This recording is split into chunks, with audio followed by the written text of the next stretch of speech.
Welcome everybody to a look at the first film in the Radical Japan Cinema and State box set, which looks at 9 films from Nagisha Oshima. And the first film is 1961's The Catch. So yeah, this is Nagisha Oshima's 5th feature film. So this box set doesn't start off with his first ever film. This was his 5th. And yeah, I'm not sure why they couldn't start off from the beginning, but maybe they were just wanting to go for his better films out of his filmography. But nonetheless, this is a war drama that clocks in at 105 minutes long.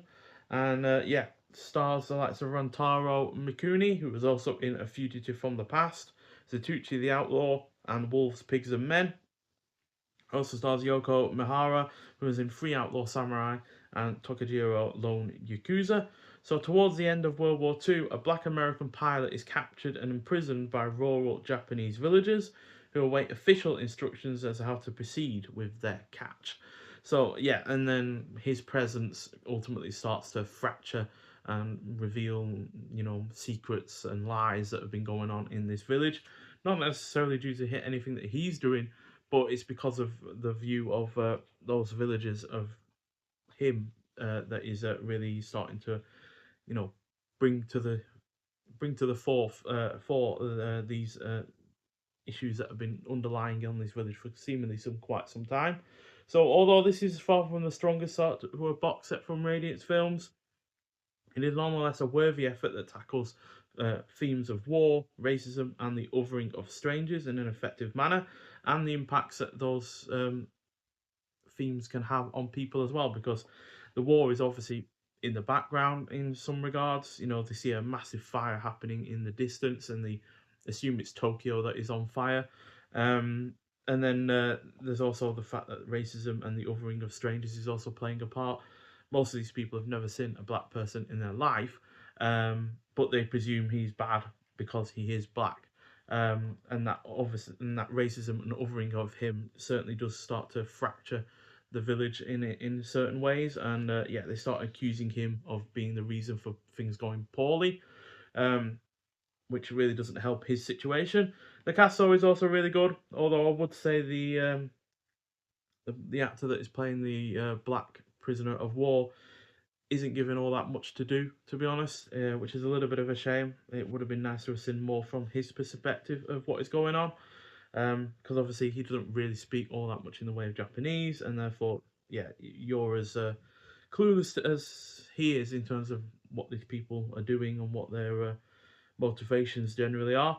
But it is also well paced. The cinematography is on point. There is some decent tension, and there are also some solid character interactions.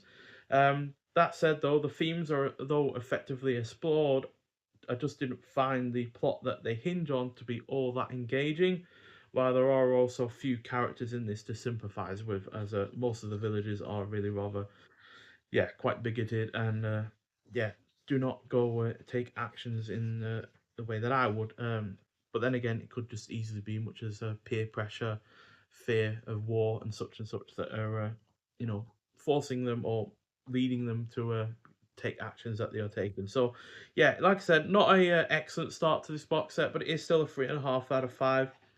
Hopefully, it does improve from there on in, but nonetheless, yeah, a decent start regardless.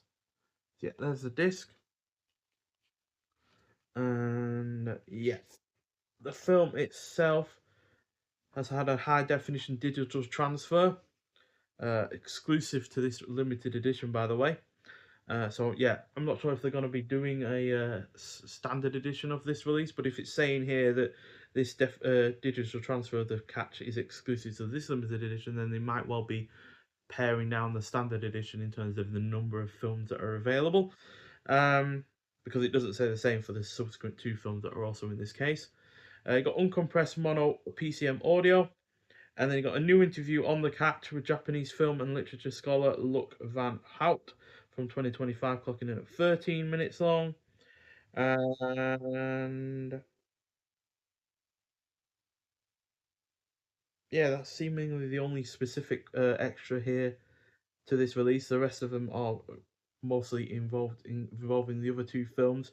But there is a the documentary that is on this Japanese cinema new territories, a documentary by Hubert Neogret on the Japanese cinema of rebellion and renewal, charting the emergence of independent filmmakers from the 1960s to the 1990s, featuring interviews with Oshima, Kiju Yoshida, Shoei Imamura, and others from 2011, clocking in at 52 minutes long. That is not the documentary that is part of the actual release, because that documentary is 100 years of Japanese cinema. So yeah, I didn't realize there was another documentary on this release, but still, it is about the same length as the other documentary that is a part of this main release. So yeah, that should be interesting to look at. But yeah, like I said, when it comes to the documentary and the short film on this release that are part of Ashima's filmography, they will get reviewed alongside whichever film they are featured on in whichever disc. So yeah, but still a solid start to the box set, even if it's not as spectacular as I was hoping. I was hoping that those themes would, propel the plot into a more engaging effort, but unfortunately that is not the case, to be honest. So yeah, but still there are several other films in this release to look forward to, and hopefully they improve as we go along. But nonetheless, it's going to be interesting to see how this director's, you know, filmography and his style and his